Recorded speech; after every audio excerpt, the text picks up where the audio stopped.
What's up, Dan? Hey, Rachel. How you How doing? are you? Good. How are you? Not bad, not bad. Nice to see you. Whereabouts in New York are you right now? I'm in Chelsea, Manhattan. How do you feel living there? I mean, it's different. I think because of what New York went through when COVID first hit, that people are very good at kind of like doing what they're asked to do and wearing masks and social distancing. So that's comforting, especially when you get so many people, living on top of each other. But it's weird because it's quiet and there's obviously no entertainment, no New York life. But that said, people have adapted any way they can, and you've got all these little pop-up outdoor restaurant boxes that they have now with plastic and whatnot. And so that's kind of cool. It's kind of created this new culture of outdoor eating, I guess. This is like a new thing for all of us. And I guess every city kind of has their own way of making that happen and adapting, in a way that will still work with, the guidelines of COVID and whatnot, preserve health and lives and keep the economy going. It's a tough balance. Since we're talking about New York, can you tell me about how you got to work on American Idiot? Yeah, it's funny. I was kind of a reluctant musical theater guy.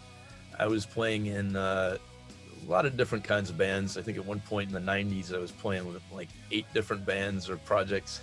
All in New York? Where did you grow up, by the way? Yeah, so I'm from North Carolina, from Raleigh, North Carolina originally. Went to music college at Berklee College of Music in Boston. So that kind of took me to a whole different place. Quite a change from growing up in Raleigh and then being in Boston, in this big city and the biggest college town in the world. And that was really inspiring. And then Berklee kind of, definitely kicked me in the ass musically.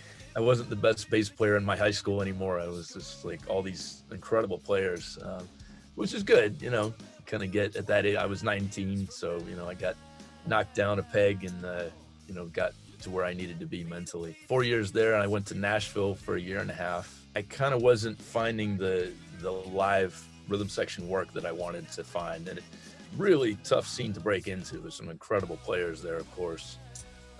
And so I just decided, I got antsy, and a couple of my friends moved to New York from Berklee, where I went to school. And so I thought, all right, let's give it a shot. My friend, Dave Sherman, who's a great keyboard player and a singer-songwriter, I think he's touring with Elle King right now. We both went to Nashville at the same time, and then we both decided we wanted to go to New York at the same time.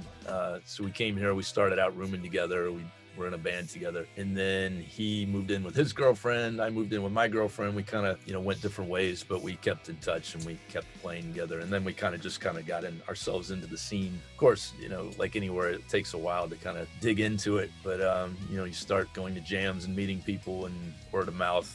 The Berklee College of Music network is definitely helpful. It was cool. It was always a love-hate thing for me, because I love the city, but I also love nature and tranquility. So it was kind of like wrestling. Where you grew up was more rural? Pretty much, yeah. Raleigh is kind of spread out, or at least at the time it was. It's kind of blown up since then. But I kind of grew up in a pine forest in the middle of the city, so that was cool. And then my parents were big into hiking, so we went to the North Carolina mountains all the time.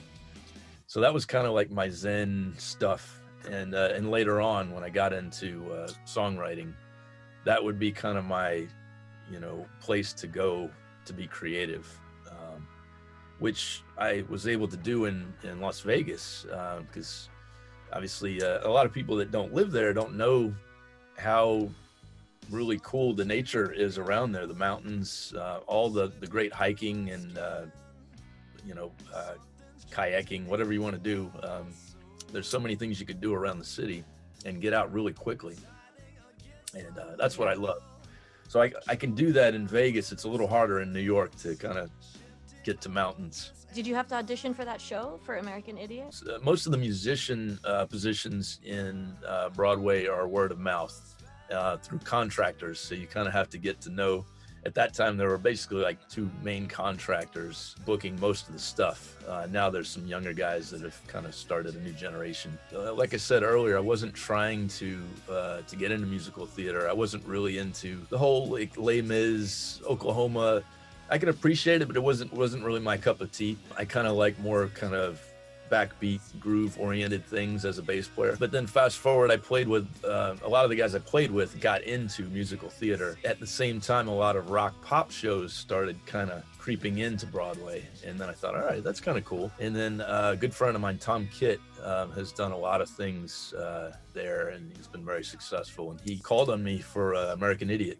And we did the workshops, and you never know with shows, you know, what's going to happen. It's such a long process of you get the workshop, and you show up and you're reading charts, and you have no idea whether it's going to happen. And then the Green Day guys came over, and that was pretty cool. It was nice to meet them. And Mike Dirnt's a great guy, great bass player, but really fun to kind of learn his parts and his way of thinking as a bass player. I wasn't really a big Green Day fan before, because when they kind of got big in the 90s, I was in sort of music college land. I was digging up funk and R&B and jazz and like older rock, and I just wasn't in the headspace. But when I got the call for that, I checked out the American Idiot album, and I thought, wow, this is really great. Really, their writing really matured, and really like the melodic sense and the songwriting, and really cool arrangements and parts. So yeah, I started digging into that and really liked it, and that was a blast. That's a whole nother funny thing that I never thought I'd be into as well. I guess being told much of my adult life that I look like Tom Petty, I thought, whatever. I don't want to do the tribute thing. Fast forward, I was doing Rock of Ages in Las Vegas. That was the show that brought me to Vegas from New York. It ran for 4 years. It was a pretty good run. But then toward the end, it just kind of came out of nowhere. And we were at the Rio, and we were thinking, God, what am I going to do now? I came all the way out here. I moved out here. We've been doing this show for 4 years. That's always the tough thing of anybody being in a show. You do it for a while, and that's your life. And then suddenly it ends. You're like, oh, crap, what now? So I was just kind of joking in the dressing room with the guys. I'm like, maybe I should do that Tom Petty thing everybody's telling me about. And Chris Chiquino and Andy Gerald there, and we're like, you should totally do that, and I'll be in your band. I thought, all right, well, that's cool. They want to do it. I always liked Tom Petty. I just wasn't the hugest fan. Like I had like a couple of his albums, definitely respected it. Once I dug into the catalog and watched Running Down a Dream, the documentary on him, which is excellent. It's like 3 hours and it goes by in like a minute because it's so good. And I just loved it. And I'm like, man, this is going to be fun. And I really fell in love with who Tom is, or was, as a person and a musician and a songwriter. It's just so genuine. And I think the reason that I wasn't into the tribute idea before was I just didn't want to have to try to be someone else. I want to be myself when I'm in a band, because I feel like I can tap into my soul and perform from the soul, which is what I always want to do. And if I could be myself.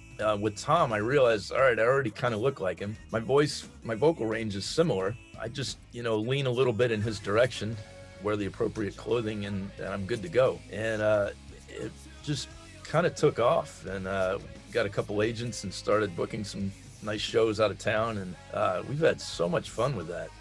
Really appreciate it. And then Tom passed, and it just became, at that point I felt like, God, we got to keep this music alive. So yeah, I think it always has to come from the soul. And I think I've learned that over the years, and being a front man definitely taught me that as well. Because I've looked at videos in the past, when I was first starting out, and I thought, it sounds good, but something's not quite right. And then I realized I was so in my head. I was so worried about, oh God, am I doing this right? And is the band, am I leading the band? Like I'm too much in my head. And at first, I think with the Petty band, it took me a little while to get through that. And, thinking about Tom and everything.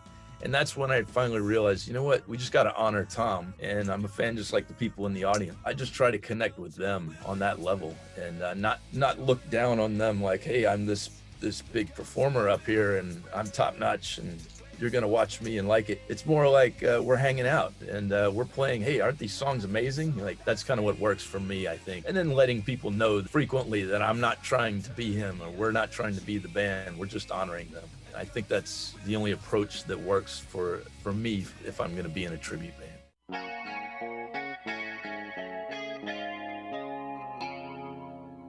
From from a bass player standpoint, I would always, at least back in the 90s and into the 2000s, I was playing in kind of funk and R&B related bands with a rock edge. And then later on, I kind of got penned as this rock guy, I guess, in Vegas particularly. But when I wrote, I would tap into kind of my love for melodic music, like the Beatles. I used to listen to Beatles records that my parents had when I was growing up. That definitely had a big impact on me. And then in the 90s, I kind of went through this phase of listening to these power pop bands like Jellyfish and bands that are not so well known, but there was this sort of California power pop scene that I got into. Was kind of into that, as well as late 70s mod bands like Elvis Costello and the Attractions and Joe Jackson, XTC, sort of quirky, smart power pop. So I just kind of started writing in that style without even really thinking about it. It was just kind of what came out. And I just gave it a name because I wanted it to be, I didn't want it to be the Dan Grennes project or anything.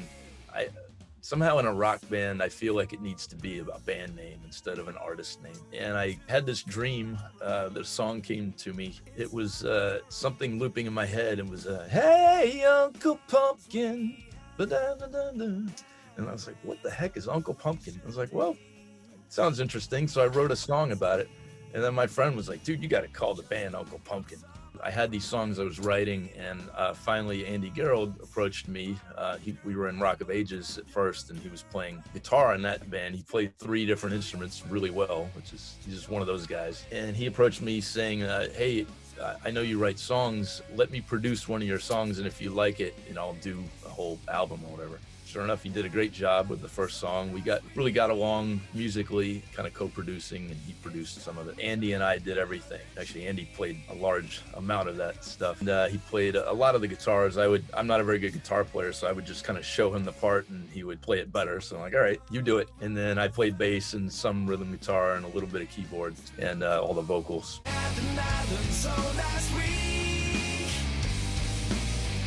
It's time we turn the other cheek and go to Williamsburg today.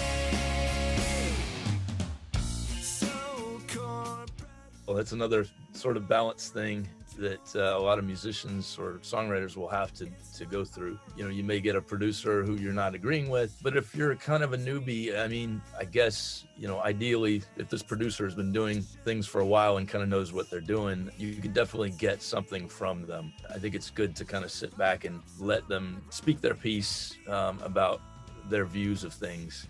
And if you're really not feeling it, then you can voice it. But I think it's good to listen to the producer first, because you want the producers overseeing the whole picture, and the songwriter, it's very hard to get out of songwriter mode. I remember this when I first went into the studio, even when I was in college, kind of learning this. You see everything with blinders, like you've got lenses, right, that you see the world through and your musical world through. And the producer has a much wider, like a wide angle lens version of everything that he's seeing or she is seeing. And they've been through it, and they're experienced, and they know how everything works and everything fits together. So they're coordinators. They're kind of like the general of an army or something. You have to kind of default to this person, because there's just no way that you could see everything when you're starting out. Some songwriters can do it later on after experience, but even then it's tough. It's tough to do. What kind of tips do you have for people who are self-producing?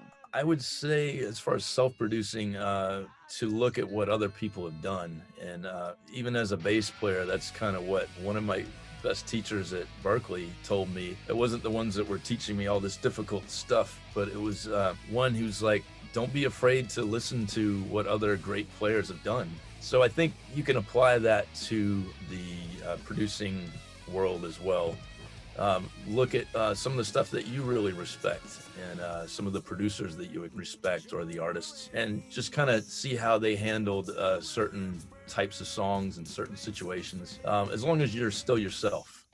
I would say, like, definitely be yourself first. A lot of times when you're getting started as an artist, you don't really know who you are. It takes a while to find you, because you're the product of your, the people that you listen to.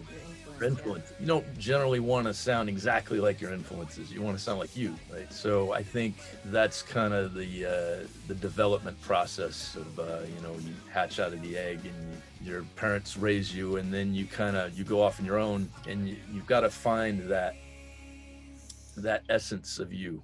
but it comes in time. I think you just have to absorb and digest music that you really like, and it just eventually kind of becomes a part of your soul, and it takes time to get there. I'm in my 40s and I'm still kind of distilling that. I'm still distilling myself, I guess. It's kind of like when you're growing up in school too. I think some kids, they fall right into their crowd and stuff. Other kids like me, I was a little awkward. I was trying to find myself. I wasn't really into sports. I wasn't, I don't know, it was just kind of this quiet, creative kid off in the clouds, ADD and all that stuff.